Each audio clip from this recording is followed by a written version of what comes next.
জয় যিশু। প্রথম পাঠ শিষ্যচরিত, 28 অধ্যায়, 16 থেকে 20 পদ, 30 থেকে 31তম পদ। রোম নগরীতে বন্দী পলের বাণী প্রচার।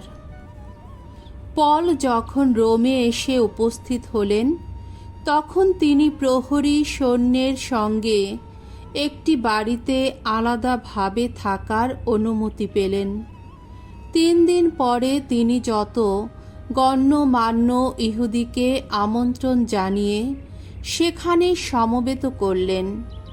সকলে সমবেত হলে তিনি বললেন, ভাইরা, স্বজাতি মানুষদের বিরুদ্ধে কিংবা আমাদের পিতৃপুরুষদের রীতিনীতির বিরুদ্ধে যদিও আমি কোনো কিছুই করিনি, তবুও জেরুসালেমে বন্দি করে আমাকে রোমীয়দের হাতে তুলে দেওয়া হয়েছিল।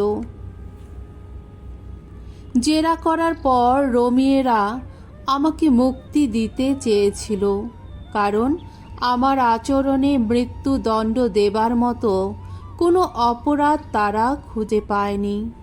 কিন্তু ইহুদিরা যখন এতে আপত্তি করল, আমি তখন সরাসরি সিজারের কাছেই বিচারের আবেদন জানাতে বাধ্য হলাম। যদিও স্বজাতি মানুষদের বিরুদ্ধে কোনো অভিযোগ আমি করতে চাইনি, সেই কারণে আমি এখন আপনাদের সঙ্গে দেখা করতে ও কথা বলতে চেয়েছি। আসলে ইসরায়েল জাতি যা আশা করে আসছে, আমিও তেমনটি আশা করি বলেই আজ এইভাবে শৃঙ্খলিত হয়ে আছি। রোমে পল পুরো 2 বছর ধরেই তার সেই ভাড়া করা বাড়িতে রইলেন। এখানে যারা তার সঙ্গে দেখা করতে আসত, তিনি তাদের সকলকেই অভ্যর্থনা করতেন। তাদের সকলের কাছেই তিনি ঐশ্ব রাজ্যের বাণী প্রচার করতেন। প্রভু যীশু খ্রিস্টের বিষয়ে যা কিছু বলবার তা অবাধে অকুত ভয়েই সকলকে বুঝিয়ে দিতেন। প্রভুর বাণী। ঈশ্বরকে ধন্যবাদ। সাম সঙ্গীত 11, 4 থেকে 5 পদ এবং 7 পদ। ধুয়ো, প্রভু, ধার্মিক যারা, তোমার শ্রীমুখ দেখতে পাবে তারা। তবে মনে রেখো, ভগবান আছেন তার পবিত্র মন্দিরে। সেই একই ভগবান স্বর্গলোকেই আছে, যার সিংহাসন। তার 2টি চোখ দেখে সব কিছু, তার দৃষ্টি যাচাই করে মানুষের মন। ধার্মিক দুর্জন সকলেরই মন যাচাই করেন ভগবান। হিংসাকে যারা ভালোবাসে তাদের তো ঘৃণাই করেন। ভগবান ধর্মময়, তিনি ধর্মাচরণ ভালোবাসেন। তিনি সত্যনিষ্ঠ মানুষই পাবে তার শ্রীমুখের দর্শন। বাণী বন্দনা। জয় মৃত্যুঞ্জয়, জয় তোমারই জয়।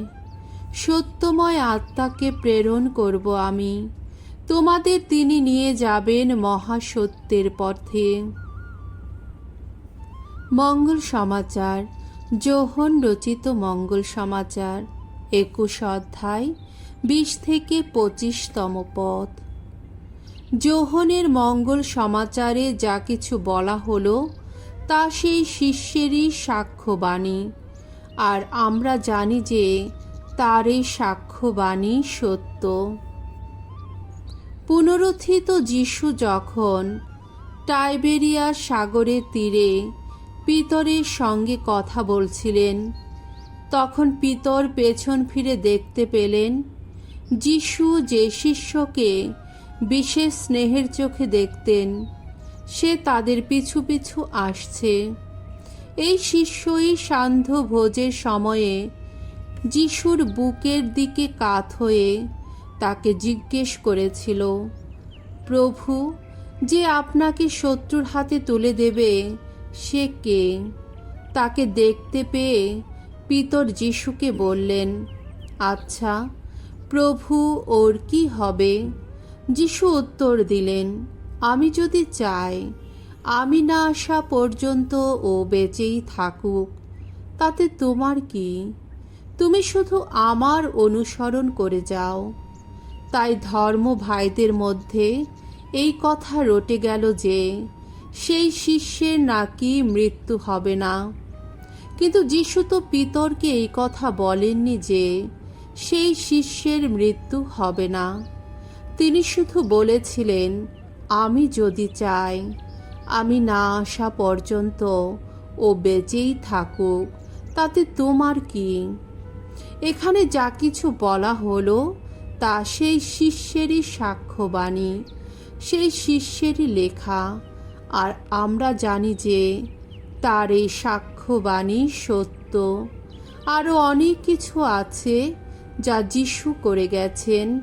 পরপর যদি প্রতিটি ঘটনার কথা লিখে রাখা হতো, তাহলে তাই নিয়ে লেখা বইগুলো বোধহয় সারা জগতেও ধরত না। প্রভুর মঙ্গলময় বাণী। খ্রিস্ট প্রভু তোমার প্রশংসা হোক।